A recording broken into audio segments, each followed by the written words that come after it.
Break के बाद बढ़ते हैं आगे। भोजपुरी एक्ट्रेस आकांक्षा दुबे की मौत के मामले में आज फिर आरोपी समर सिंह की वाराणसी कोर्ट में पेशी होगी और आज कोर्ट समर सिंह के रिमांड पर अपना फैसला सुना सकती है। पुलिस ने कोर्ट से 72 घंटे की रिमांड मांगी है। समर सिंह पर आकांक्षा को आत्महत्या के लिए उकसाने का आरोप है। सिविल जज फास्ट ट्रैक कोर्ट में इस मामले की सुनवाई होगी। समर सिंह जो कि पुलिस की गिरफ्त में है, इससे पहले जब वो पेशी पर आया था तो पुलिस ने रिमांड नहीं मांगी थी, लेकिन अब 72 घंटे की रिमांड मांगी गई है जिस पर कोर्ट अपना फैसला सुनवाएगी। समर सिंह पर आकांक्षा के परिवार वालों ने गंभीर आरोप लगाए हैं, लेकिन दूसरी तरफ समर सिंह कहता है कि वो बेकसूर है, बल्कि आकांक्षा कुछ और लड़कों के संपर्क में थी। पुलिस ने 72 घंटे की रिमांड मांगी है सवाल जवाब के लिए। आकांक्षा दुबे की मौत का आरोपी है, आत्महत्या के लिए उकसाने का आरोपी है फिलहाल समर सिंह।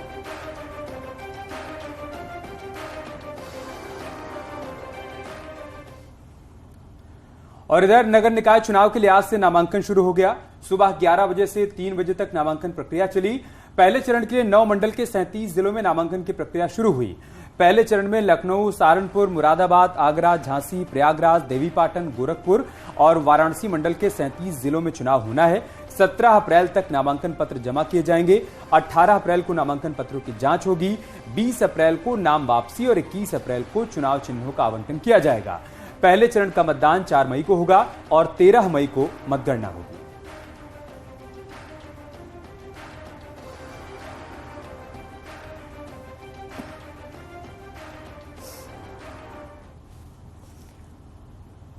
डिप्टी सीएम केशव प्रसाद मौर्य ने निकाय चुनाव में बीजेपी की बड़ी जीत का दावा किया है। केशव मौर्य ने कहा है कि 13 मई एसपी गई। उन्होंने यह भी दावा किया कि एसपी, बीएसपी और कांग्रेस को टिकट के लिए दावेदार ही नहीं मिल रहे। निकाय चुनाव को लेकर हमारी तैयारी बूथ स्तर तक है। हर चुनाव को हम चुनौती के रूप में लेते हैं। भारतीय जनता पार्टी तैयारी में जुटी हुई है। क्या लग रहा है, निकाय चुनाव कितने चुनौतीपूर्ण मान रहे हैं? नहीं, निकाय चुनाव की तैयारी भारतीय जनता पार्टी की मजबूती के साथ हर बूथ स्तर तक है। चुनौती की दृष्टि से अगर देखा जाए तो हम ये कह सकते हैं कि कोई भी चुनाव को हम चुनौती के रूप में ही लेते हैं।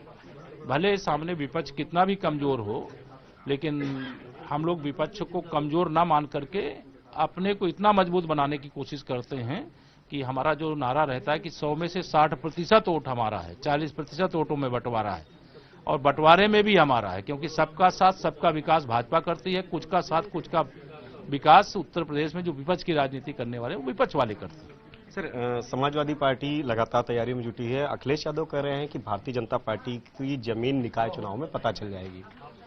13 मई सपा गई। बसपा को कितना चुनौतीपूर्ण लेते हैं? बसपा कुछ सीटों पे लड़ेगी, लेकिन सपा तो सफा रहेगी। सर, जिस तरीके से निकाय चुनाव में ओबीसी का मुद्दा लगातार से छाया रहा है, अब भी वही मुद्दा है। जो आयोग की रिपोर्ट सार्वजनिक हुई है उसमें पूर्वांचल में ओबीसी की एक बड़ी संख्या है और पूरे उत्तर प्रदेश में कितना ओबीसी वोट बैंक की जो लगातार सियासत हो रही है, इसको किस तरह से आप देखते हैं? ये हम लोगों ने प्रदेश की जनता से वादा किया था, प्रदेश के पिछड़े वर्ग से वादा किया था कि ओबीसी के 27% आरक्षण दिलाए बगैर हम नगर निकाय के चुनाव नहीं कराएंगे। उस पर हम कायम है, उसी के आधार पर चुनाव हो रहा है और उसी के आधार पर हम चुनाव जीतेंगे। आज उत्तर प्रदेश का चाहे पिछड़ा वर्ग हो, चाहे अगड़ा वर्ग हो, चाहे अनुसूचित वर्ग हो, सब भाजपा के साथ खड़ा है। सपा, बसपा, कांग्रेस को टिकट लेने वाले लोग नहीं मिल रहे। वहीं डिप्टी सीएम ब्रजेश पाठक ने भी निकाय चुनाव में बीजेपी की जीत का दावा किया। सुनिए ब्रजेश पाठक ने हमारे संवाददाता से क्या कहा। निकाय चुनाव में भारतीय जनता पार्टी बूथ से लेकर प्रदेश के सभी कार्यकर्ताओं को साथ लेकर के जनता के बीच में है। आदरणीय प्रधानमंत्री जी की गरीब कल्याण योजनाएं जन जन में है और उत्तर प्रदेश सरकार का लाइन ऑर्डर जनता बहुत ही सराहना कर रही है। फील्ड में जब भी हम विजिट पर जाते हैं, सबका आशीर्वाद भारतीय जनता पार्टी के साथ है और दिन प्रतिशत बीजेपी का वोट प्रतिशत बढ़ रहा है और मैं दावे के साथ कह सकता हूं परिणाम बहुत ही सुखद बीजेपी के पक्ष में आएगा। हम प्रचंड बहुमत से चुनाव में जीत दर्ज करेंगे। देखिए, भारतीय जनता पार्टी सभी पार्टियों से अलग है, कार्यकर्ता बेस्ड पार्टी है। हम कार्यकर्ताओं को महत्व देते हुए हर एक कार्यकर्ता को आगे मजबूत करने का काम करते हैं और जनता जनार्दन का आशीर्वाद बीजेपी के सभी कार्यकर्ताओं को और आदरणीय प्रधानमंत्री नरेंद्र मोदी जी को प्राप्त है। उधर मुरादाबाद के एसपी सांसद डॉक्टर एसटी हसन ने ईवीएम से चुनाव कराने को लेकर सवाल खड़े किए। उन्होंने कहा कि जब मोबाइल हैक हो सकता है, अकाउंट हैक हो सकता है, तो ईवीएम भी हैक हो सकती है। उन्होंने कहा कि विकसित देश भी अब ईवीएम का इस्तेमाल नहीं करते हैं। उन्होंने बैलेट पेपर से चुनाव कराए जाने की मांग की। जब आपका most sophisticated system pentagon hack हो सकता है तो ईवीएम में क्या परेशानी हैक होने में? तो आपका मोबाइल हैक हो सकता है, आपका अकाउंट हैक हो सकता है, सारे सिस्टम हैक हो सकते हैं। तो ईवीएम से क्यों जिद है ईवीएम से कराया जाए?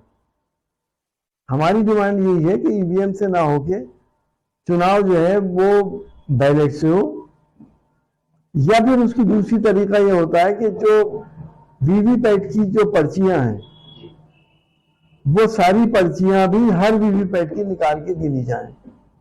अब वो पर्ची पहले वोटर के हाथ में आए, वो देख ले उसका निशान, उसके बाद वो बैलेट बॉक्स में डाल दे उसे।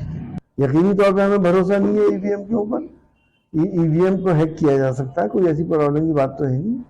बाकी देशों ने क्यों बैन कर दिया ईवीएम को? और रुकेंगे एक ब्रेक के लिए, जल्द लौटेंगे, आप बने रहे हमारे साथ।